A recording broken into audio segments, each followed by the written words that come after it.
السلام علیکم ناظرین، سیاست ٹی وی کے عالمی خبرنامے میں آپ سب کا تہہ دل سے استقبال ہے۔ میں ہوں فرزان احمد۔ سب سے پہلے پیش ہے ہیڈ لائنز۔ اسرائیل کی جانب سے تہران سمیت ایران کے کئی مقامات پر حملے جاری، جنگ دوسرے ہفتے میں داخل، 3000 سے زیادہ اہداف پر حملے، 1300 سے زیادہ باشندے لقمۂ اجل۔ امریکی اور اسرائیلی حملوں میں عام شہری بن رہے نشانہ، اقوام متحدہ حملوں کو رکوائے، یو این میں ایرانی سفیر امیر سعید اروانی کی پریس کانفرنس۔ امریکی صدر ٹرمپ نے ایران سے غیر مشروط ہتھیار ڈالنے کا کیا مطالبہ، ایران کی جانب سے جھکاؤ کی نہیں ہے توقع۔ متحدہ عرب امارات کی وزارت داخلہ نے دبئی بھر میں ہنگامی الرٹ جاری کر دیا تھا، مقامی افراد کو ممکنہ میزائل خطرات کی صورت میں فوراً محفوظ پناہ گاہوں میں جانے کی ہدایت۔ ایران پر امریکی اور اسرائیلی حملوں کو ایک ہفتہ گزر گیا، مشرق وسطیٰ کے 10 ممالک کی فضائی حدود شدید متاثر، محدود پروازوں کی دبئی، ابوظہبی اور دیگر ایئرپورٹس پر آمد و رفت، بیک چینل ڈپلومیسی سے مسافرین کو فائدہ۔ لبنان پر قابض اسرائیل کی وحشیانہ بمباری، مزید 13 شہری شہید، اقوام متحدہ کے امن مشن پر بھی کیا گیا حملہ۔ اور 15 سال کی تھی جب ٹرمپ نے زیادتی کی کوشش کی، نئی ایپسٹین فائلز میں امریکی صدر ٹرمپ پر خاتون سے زیادتی کا الزام۔ ہیڈ لائنز آپ نے دیکھی، اور پیش خبروں کی تفصیلات شروعات کریں گے بڑی خبروں سے۔ اسرائیل نے ایران پر حملوں کا سلسلہ آج بھی جاری رکھا۔ امریکی سینٹرل کمانڈ کا کہنا ہے کہ اس نے ایران میں 3000 سے زیادہ اہداف کو نشانہ بنایا۔ ایکس پر جاری کردہ بیان میں بتایا گیا کہ آپریشن کے دوران 43 بحری جہازوں کو تباہ کیا گیا یا انہیں نقصان پہنچایا گیا۔ یاد رہے کہ امریکہ اور اسرائیل مسلسل ایران کے دارالحکومت تہران اور دیگر مقامات پر حملے کر رہے ہیں، جس سے بڑے پیمانے پر جانی اور مالی نقصانات کا سامنا ہے۔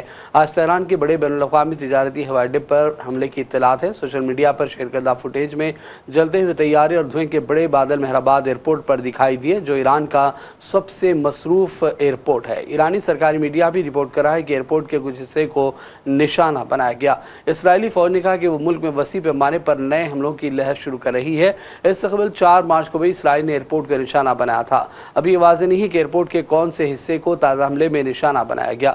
عینی شاہدین نے کہا کہ آج رات کی بمباری کہیں زیادہ شدید تھی۔ اس دوران ایران نے کہا ہے کہ پڑوسی خلیجی ممالک پر اب مزید حملے نہیں کیے جائیں گے۔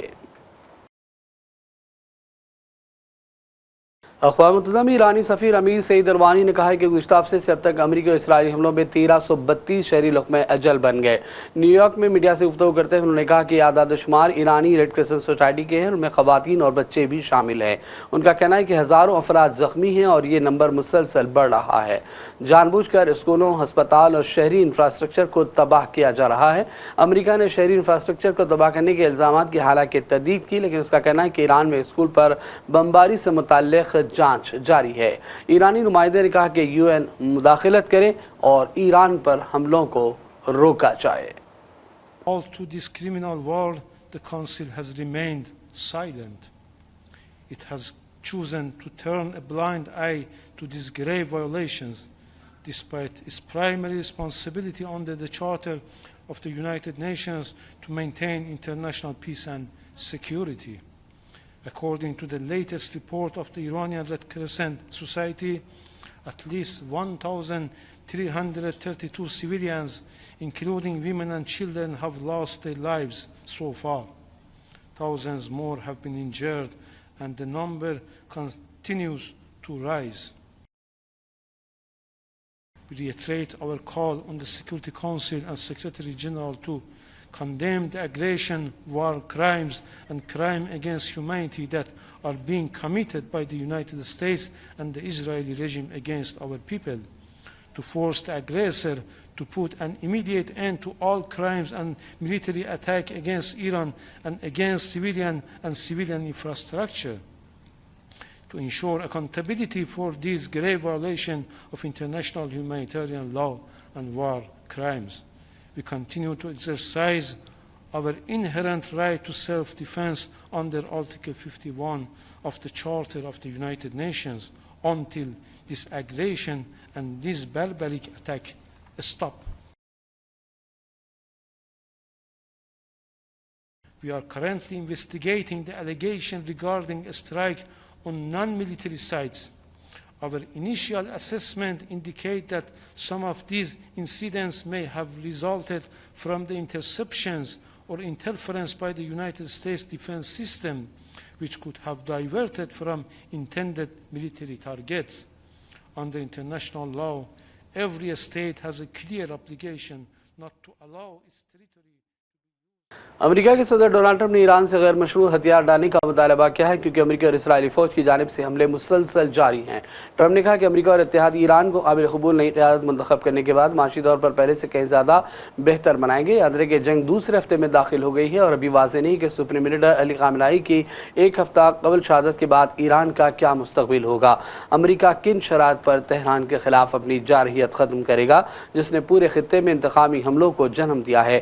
امریکی انتظامیہ کو توقع ہے کہ فوجی کارروائیاں 4 سے 6 ہفتے تک جاری رہ سکتی ہیں، تاہم ٹرمپ کا اصرار ہے کہ ایران غیر مشروط ہتھیار ڈالنے کے لیے تیار ہو جائے، لیکن ایران اس کے لیے رضامند نہیں ہے۔ ایران کے صدر مسعود پزشکیان نے صاف طور پر کہا ہے کہ وہ ہرگز سرنڈر کرنے والے نہیں ہیں۔ اور اس دوران حملوں کے درمیان یو اے ای کی وزارت داخلہ نے دبئی بھر میں ہنگامی الرٹ بھی جاری کر دیا تھا اور مقامی افراد کو ممکنہ میزائل خطرات کی وارننگ دیتے ہوئے فوراً محفوظ مقامات میں جانے کی ہدایت دی گئی تھی۔ حکام نے کہا کہ انتباہ صرف حفاظتی اقدام کے طور پر جاری کیا گیا ہے۔ ایران کی جانب سے امریکی مفادات پر میزائل حملوں کے دوران خلیجی ممالک الرٹ ہیں۔ پیش ہے اس حوالے سے سیاست ٹی وی کی یہ رپورٹ۔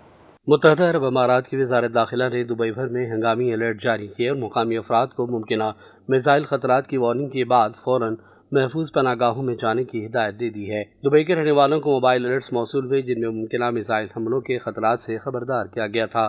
موبائل الرٹ میں لوگوں کو محفوظ پناہ گاہوں میں جانے کا مشورہ دیا گیا۔ گلف نیوز کے حوالے سے کہا گیا کہ دبئی کے مختلف علاقوں میں موبائل فونز پر میسیجز آئے۔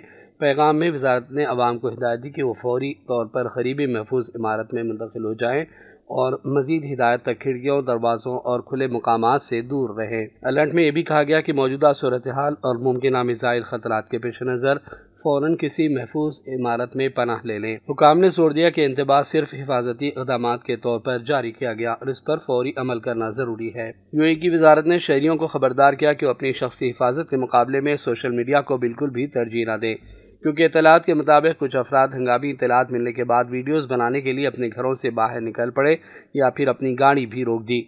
وزارت کے مطابق ایسا رویہ اپنی جان کو خطرے میں ڈالنے کا موجب بن سکتا ہے اور اگر اس میں سرکاری حفاظتی ہدایت کو نظر انداز کیا گیا تو اس کے قانونی نتائج بھی ہو سکتے ہیں۔ وزارت نے وضاحت کی کہ انہیں ہائی ویز پر گاڑی نہیں روکنا چاہیے اور نہ ہی اچانک گاڑی سے باہر نکلنا چاہیے۔ یاد رہے کہ خلیج کے کئی ممالک میں ایران کی جانب سے امریکی مفادات پر مسلسل میزائل حملوں کا سلسلہ جاری ہے، جس کو دیکھتے ہوئے خلیجی ممالک اپنے طور پر الرٹ ہیں اور وہ ایرانی میزائلوں کو حملوں سے بھی روک رہے ہیں۔ بیورو رپورٹ، سیاست ٹی وی۔ ایران پر امریکی اور اسرائیلی حملوں کو ایک ہفتہ گزر گیا اور ایسے میں مشرق وسطیٰ کے 10 ممالک کی فضائی حدود شدید متاثر ہیں۔ ایران امریکی تنصیبات کو جواز بنا کر یو اے ای سمیت مشرق وسطیٰ کے کئی مسلم ممالک کو نشانہ بنا چکا ہے۔ ایسے میں یو اے ای میں اچانک پھنسے ہوئے لاکھوں مسافروں کی ان کی منزلوں تک پہنچانے کے لیے خصوصی پروازیں آپریٹ کرنے کی اطلاعات ہے۔ اس سلسلے میں غیر ملکی میڈیا نے انکشاف کیا کہ امارات اور ایران سے معاہدے کے لیے بیک چینل ڈپلومیسی ہوئی ہے۔ رپورٹ کے مطابق امارات کی فضائی حدود اور فلائٹ آپریشن حالانکہ بند ہے، لیکن چند فلائٹس محدود پیمانے پر چل رہی ہیں۔ ایران اور خلیجی ریاستوں کے درمیان بیک چینل ڈپلومیسی ہوئی۔ یہ بیک چینل روٹس قطر اور یمن کے ذریعے قائم کیے گئے، جس نے امارات پر فضائی حدود کھولنے اور پروازوں کے لیے محفوظ راہداری قائم کرنے کی اجازت دی ہے، جو دنیا بھر کے لاکھوں مسافروں کو یو اے ای سے گھر پہنچنے میں مدد فراہم کر رہے ہیں۔ یو اے ای نے یقین دلایا کہ وہ اپنے علاقے کو تیسرے فریق کے لیے فائدہ مند ہونے نہیں دے گا جو ایران کے خلاف کارروائیوں کے لیے استعمال ہو۔ بدلے میں ایران نے ابوظہبی اور دبئی سے پروازوں کو طے شدہ راستوں پر محفوظ راہداری قائم کرنے کی اجازت دی۔ اس کی تفصیلات حیرت انگیز ہیں۔ ایران نے ان مخصوص راستوں پر پرواز کرنے والے تجارتی طیاروں کو نشانہ بنانے سے گریز کرنے سے اتفاق کر لیا ہے۔ اور ادھر دوسری جانب لبنان کے مختلف علاقوں پر جانب اسرائیل کی فوج کی مسلسل صفاقانہ فضائی غارت گری جاری ہے، جس میں مزید 13 لبنانی شہری شہید ہو گئے، جن میں اکثریت خواتین اور بچوں کی ہے۔ یہ جانی نقصان جنوبی لبنان بقا اور دارالحکومت بیروت کے رہائشی علاقوں میں نشانہ بنانے والے حالیہ جارحانہ حملوں کے دوران ہوا۔ قابل اسرائیل کی بمباری سے 4 شہری شہید ہوئے، جبکہ ملک کے جنوبی قصبے میں ایک رہائشی مکان پر کی گئی فضائی کارروائی میں مزید 9 افراد لقمہ اجل بن گئے، جن میں زیادہ تر خواتین اور معصوم بچے ہیں۔ ان حملوں حملوں میں درجنوں افراد کے زخمی ہونے کی اطلاع ہے۔ قابل اسرائیل کے جنگی طیاروں نے بیروت کے جنوبی مضافاتی علاقے زاہیہ پر 10 سے زیادہ وحشیانہ فضائی حملے کیے، جس میں متعدد رہائشی عمارتیں زمینبوس ہو گئی اور شہری ڈھانچے کو بڑے پیمانے پر نقصان پہنچا۔ اسرائیل ایران پر حملوں کے ساتھ ساتھ لبنان کو بھی مسلسل ایک ہفتے سے نشانہ بنا رہا ہے، اور اس دوران حالیہ دنوں میں صرف لبنان میں ہلاکتوں کی تعداد 200 سے بھی زیادہ بڑھ گئی ہے۔ اقوام متحدہ کے ہائی کمشنر برائے انسانی حقوق وولکر ترک نے مشرق وسطی میں بڑھتے بحران میں کمی لانے کے لیے فوری اقدامات کا مطالبہ کیا اور خبردار کیا کہ مسلسل حملوں اور سخت بیانات کے تبادلے سے شہریوں کے لیے مزید تباہی کا خطرہ بڑھ گیا۔ جنیوا میں پریس کانفرنس کے دوران انہوں نے کہا کہ ایران پر امریکہ اور اسرائیل کے حملوں سے شروع ہونے والا تنازع پورے مشرق وسطی میں پھیل گیا ہے، جس سے وسیع پیمانے پر نقصان ہو رہا ہے۔ ہائی کمشنر نے جنگ کے پہلے دن ایران پر امریکہ اور اسرائیل کے حملوں میں اسکول پر مہلک حملے کی فوری، شفاف اور غیر جانبدارانہ جانچ کا مطالبہ بھی کیا، جس میں لگ بھگ 150 سے زیادہ طالبات علق میں اجل بن گئی تھی۔ انہوں نے کہا کہ جنگ کا دائرہ مسلسل وسیع ہو رہا ہے۔ Review of all the standard operating procedures when it comes to this type of issues, and especially when it comes to conduct of hostilities. What are the messages? I mean, the messages are de-escalate, go back to the negotiating table, and find a way not to use methods of war and military type actions as your means of achieving something. It's never going to work. We have seen it. I mean, we have plethora of examples where this has actually ignited even further, not only powder kegs, but actually caused wildfires. And what we see in front of us today is precisely that. And it's uncontrollable. It's chaos. It's disarray. It's disorder, and the world absolutely cannot afford this. We need precisely the opposite. We need to give diplomacy a chance. We need to give negotiations a chance, and we need to give peace a chance. And we cannot just, and that's why I'm worried also about the very bellicose rhetoric that we see. I hope to go to Washington, D.C. later this month, and we will see what this will bring. We have obviously been in touch, but to be honest, I don't think it's in any way meaningful in terms of influencing the current trajectory. So we need to make sure that it is others who have influence, who exercise this influence, and make whoever continues this war very much aware that this has massive implications, not just for people around the world, millions of people, but also look at food security, for example, what's happening. And that's also to the Iranian authorities, it's to everyone. We need to find ways to de-escalate and to find a way out that brings people back to the negotiating table.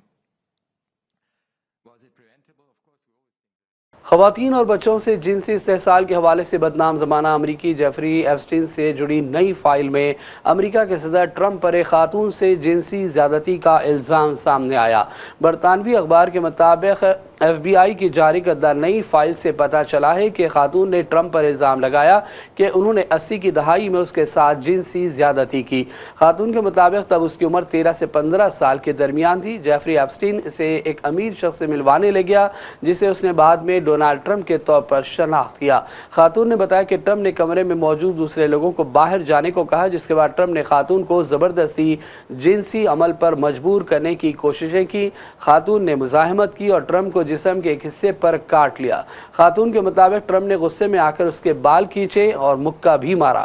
Trump نے حالانکہ کوئی بھی غلط کام کی تردید کی ہے۔ اور باخر میں ہیڈلائنز پر ڈالیں گے ایک اور نظر۔ اسرائیل کی جانب سے تہران سمیت ایران کے کئی مقامات پر حملے جاری، جنگ دوسرے ہفتے میں داخل، 3000 سے زیادہ اہداف پر حملے، 1300 سے زیادہ باشندے لقمہ اجل۔ امریکی اور اسرائیلی حملوں میں عام شہری بن رہے نشانہ، اقوام متحدہ حملوں کو رکوائے، یو این میں ایرانی سفیر امیر سعید اروانی کی پریس کانفرنس۔ امریکی صدر ٹرمپ نے ایران سے غیر مشروط ہتھیار ڈالنے کا کیا مطالبہ، ایران کی جانب سے جھکاؤ کی نہیں ہے توقع۔ متحدہ عرب امارات کی وزارت داخلہ نے دبئی بھر میں ہنگامی الرٹ جاری کر دیا تھا، مقامی افراد کو ممکنہ میزائل خطرات کی صورت میں فوراً محفوظ پناہ گاہوں میں جانے کی ہدایت۔ ایران پر امریکی اور اسرائیلی حملوں کو ایک ہفتہ گزر گیا. مشرق وسطی کے 10 ممالک کی فضائی حدود شدید متاثر. محدود پروازوں کی دبئی، ابوظہبی اور دیگر ایئرپورٹس پر آمد و رفت. بیک چینل ڈپلومیسی سے مسافرین کو فائدہ. لبنان پر قابض اسرائیل کی وحشیانہ بمباری. مزید 13 شہری شہید. اقوام متحدہ کے امن مشن پر بھی کیا گیا حملہ. اور 15 سال کی تھی جب ٹرمپ نے زیادتی کی کوشش کی. نئی ایپسٹین فائلز میں امریکی صدر ٹرمپ پر خاتون سے زیادتی کا الزام. عالمی خبرنامے کا سلسلہ فی الحال ہی ختم کرتے ہیں. محمد فرزان احمد کو پوری ٹیم کے ساتھ اجازت دیں. دیکھتے رہیے سیاست ٹی وی. اللہ حافظ.